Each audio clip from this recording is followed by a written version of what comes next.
So, today, let's talk about Malawi. It's famously known as the warm heart of Africa, and honestly, for a very good reason. It's just a place of staggering natural beauty. We're talking crystal clear waters in Lake Malawi, these majestic highlands. It's a country just brimming with potential. But here's the catch. Behind that incredible landscape, there's a really severe economic crisis brewing. And this creates a fascinating paradox, doesn't it? How can a nation that is so rich in natural wealth find itself in such a tough financial spot? Well, we're going to unpack that. And this really gets to the heart of the conflict. On one side, you've got the promise, the whole warm heart of Africa's spirit of the nation. But on the other side, you've got the cold, hard reality of these acute economic constraints. That's the central challenge we're looking at today. And to give you a sense of the scale here, just look at this number. Malawi is facing a staggering 88% debt to GDP ratio. I mean, that is an enormous weight for any economy to carry, and it makes traditional solutions like borrowing your way to growth pretty much impossible. And it's not just the debt, The country is running low on foreign exchange reserves, which are absolutely crucial for trading with the rest of the world. On top of that, it's staring down a projected job deficit of almost 500,000 people by 2030. So what all this means is that Malawi has to find a way to grow that doesn't involve taking on a single dollar of new debt. Which, of course, brings us to the million-dollar question, or I guess the $0 question. How in the world do you solve a fiscal crisis when the usual tools, borrowing and spending, are completely off the table? Well, the answer lies in a strategy that is, frankly, remarkably clever. And here it is.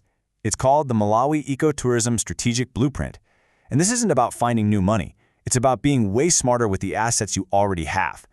You can see the plan moves really logically from defining the challenge through this non-fiscal mechanism to three core pillars of reform, all aimed at one thing: creating resilient, inclusive development. All right, let's dive into how this all works, starting with Pillar 1. The goal here is so simple, but it's incredibly powerful. Make sure that the money tourists spend in Malawi actually stays in Malawi and benefits the local communities. Now, to get why this is such a game changer, we have to talk about a concept called forex leakage. It's a massive problem in a lot of tourism-heavy economies. Basically, a tourist comes and spends $1, but that dollar almost immediately leaks right back out of the country to pay for, say, imported food for the hotel or to a tour company that's owned overseas. And this visual just explains it perfectly. Right now, you see money coming in from tourism, and then it just flows right back out. The goal is to completely flip that script. Get that same tourist spending to circulate inside the local economy, supporting local farmers, local artisans, local guides. When you do that, you create this incredibly powerful economic multiplier effect. So how do they actually pull this off? Well, it comes down to three really specific, concrete actions. First, they're going to create elite, internationally certified local diving instructors for Lake Malawi. I mean, that's a one-of-a-kind global attraction.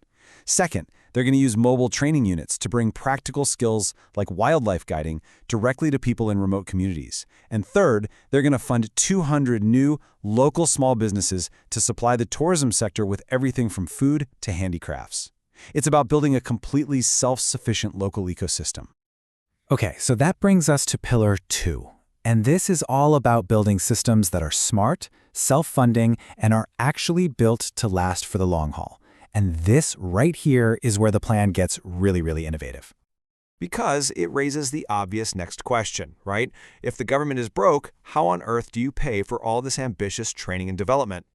And the answer is just brilliantly simple: a tiny 0.1% levy on gross tourism revenues. Now, what's so crucial here is that this is not a new government tax. It's an industry-led fund. The tourism sector itself contributes to it and co-owns it. This means the people who actually know the industry best are the ones guiding the investments, which helps them avoid bureaucracy and ensures the money goes exactly where it's needed most. And get this, that tiny percentage adds up in a big way. It's projected to generate $1.5 million every single year. That's a sustainable, non-fiscal funding stream dedicated entirely to building the skills the industry needs to grow from the inside out. But, it's not just about having the money. It's about spending it wisely. And to do that, the plan introduces a cloud-based data system. So tourism operators will feed real-time data into this system about the exact skills they need. And the goal? To use this data to slash the mismatch between what people are trained for and the actual jobs that are available by a full 50%.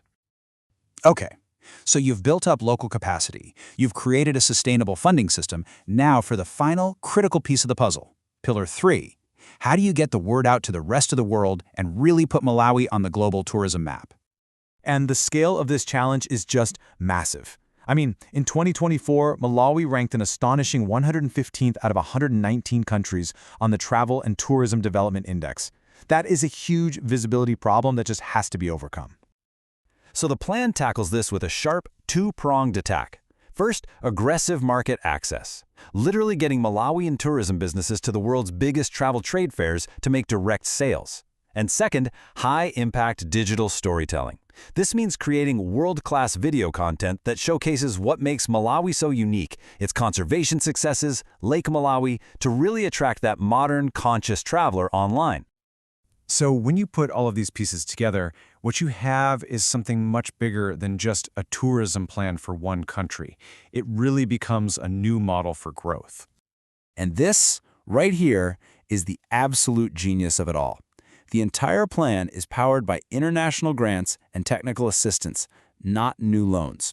This allows Malawi to build up its human capital and its tourism infrastructure without adding a single dollar to its national debt.